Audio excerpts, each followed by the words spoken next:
الطرق الطبيعية لزيادة عدد الحيوانات المنوية.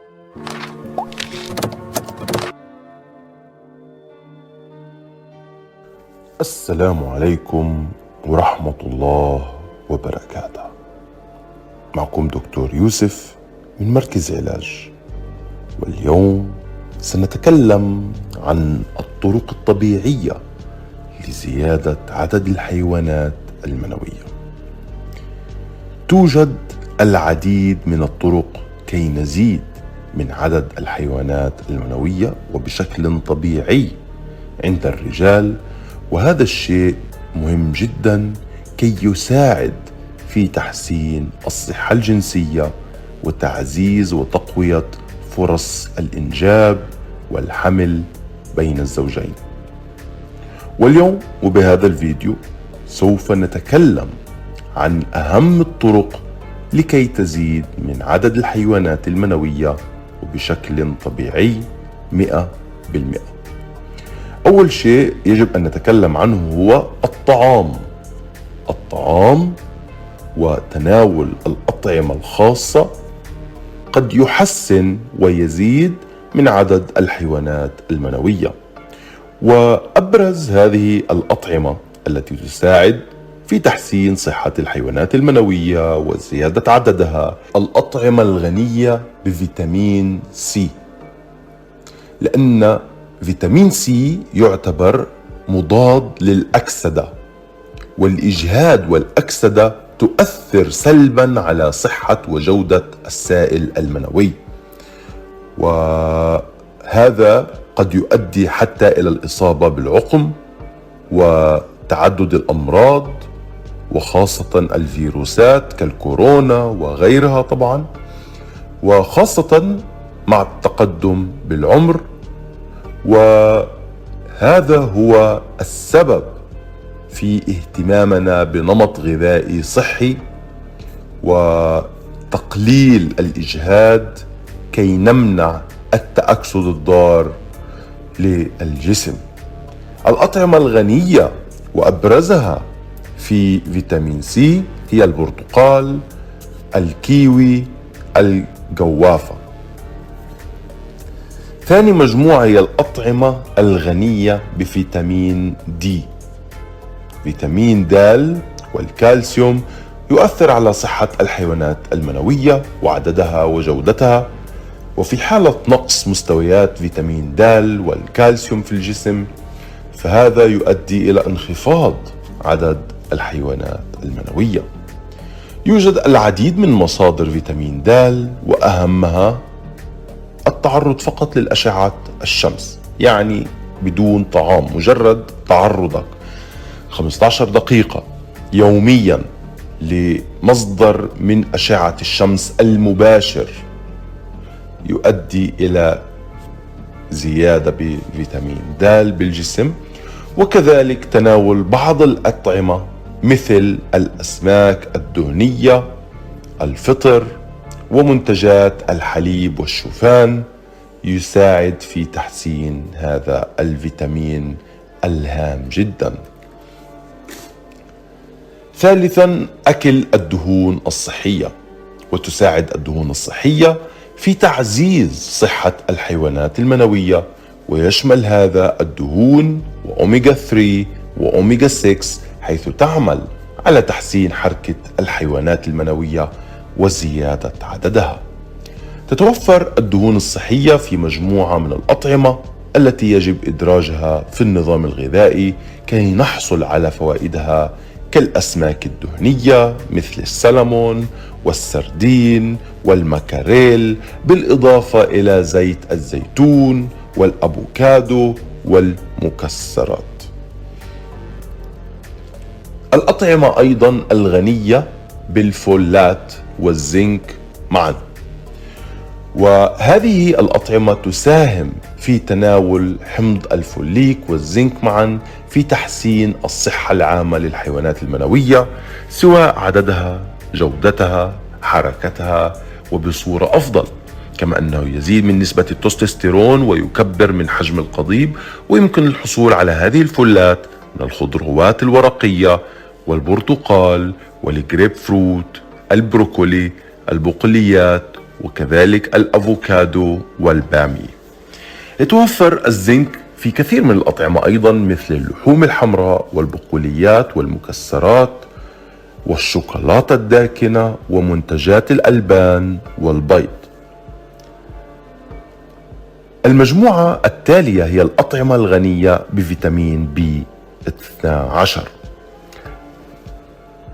فيتامين بي 12 هي من الفيتامينات الهامة لصحة الحيوانات المنوية بشكل عام، ويمكن أن تحسن حركتها وتزيد عددها، وكذلك تقلل من تلف الحمض النووي عندها.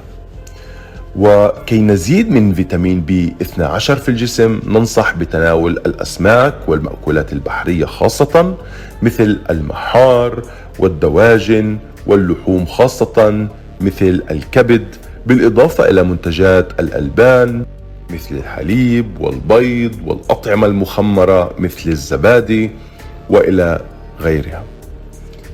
المجموعة التي تليها هي الأطعمة الغنية بفيتامين ه.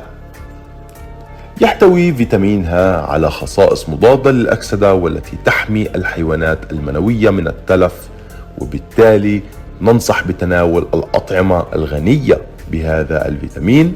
وهناك مجموعة من المصادر الغذائية لهذا الفيتامين كالزيوت النباتية والمكسرات والبذور والخضروات الخضراء مثل البروكولي، السبانخ وإلى غير ذلك.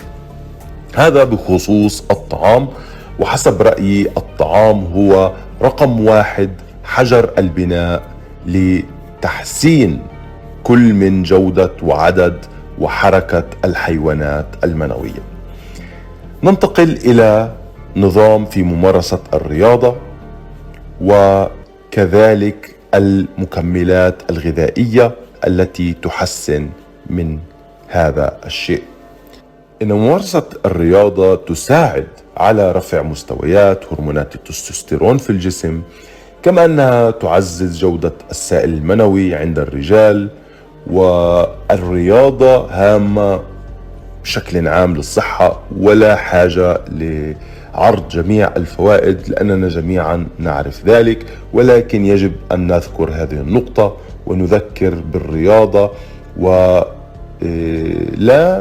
نقول أن تقوم بإجهاد الجسم الشديد، وإنما حركة بأن تكون إنسان نشيط، إنسان فعال، إنسان ذو حركة مستمرة، وأن تكون شخص يدخل على الأقل ما بين 15 دقيقة إلى 30 دقيقة من الحركة والرياضة أو المشي على حياتك بالمستوى اليومي. بخصوص المكملات الغذائية فهنالك عدة منتجات ننصح بها في تحسين وزيادة نسبة حيوانات المنوية، ومن أهمها ومن أبرزها عندكم هورنيغو، والذي كذلك يحسن من الانتصاب وحجم القضيب ويساعد في زيادة نسبة حيوانات المنوية. علاج ماكس رام، والذي كذلك أثبت في تحسين نسبة التستوستيرون وبشكل مباشر في زيادة عدد الحيوانات المنوية. وعندكم علاج هورني المتوفر بمركز علاج سوبر تي ان تي، وعلاج فيرمين المخصص للرجال كبار السن، والذي ننصح به لأنه له فوائد خاصة في أيضا إرجاع الشباب وتحسين القوة الجنسية والانتصاب وإعادة تأهيل القضيب للقوة الجنسية والانتصاب بشكل أفضل تماما كما كنت في سن 20.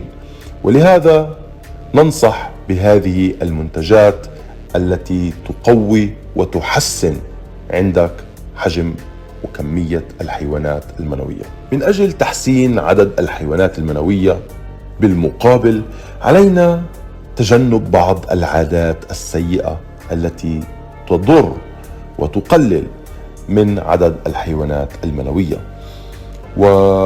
من أبرزها هي التدخين، وطبعا ننصح بالإقلاع عن التدخين الذي يؤثر بشكل سلبي على تدفق الدم إلى الخصيتين، وبالتالي يعيق إنتاج مستويات هرمون التستوستيرون وكل ما يتعلق بجودة وحياة الحيوانات المنوية. تجنب تناول الأطعمة الجانك فود والأطعمة السريعة والأطعمة الغير صحية كالحلويات والأطعمة الدهنية والسكريات، التي طبعا لها تأثير سلبي كذلك على الهرمون المقوي جنسيا عند الرجولة، ويؤدي إلى أيضا اضطرابات بالصحة وفي نسبة هرمون التستوستيرون، وكذلك الابتعاد عن التوتر والقلق، لأن التوتر والقلق والإجهاد المستمر يزيد من مستويات الهرمونات المضعفة جنسيا كالكورتيزول وغيرها من هرمونات ضارة، والتي تقلل بشكل مباشر هرمون التستوستيرون. كما ننصح بزيادة جودة النوم، زيادة ساعات النوم، ممارسة تمارين اليوغا التي تهدئ من الأعصاب، والابتعاد عن كل ما قد يقلقك، وتحسين الاسترخاء وزيادة الراحة. بهذا الخصوص الراحة النفسية هي جدا هامة لتحسين عدد الحيوانات المنوية عند الرجال. هذا بخصوص موضوع اليوم. إذا أحببتم هذا الفيديو لا تنسوا الاشتراك بالقناة وتفعيل جرس التنبيهات. هذا هو بخصوص اليوم. دمتم سالمين وواثقين من أنفسكم.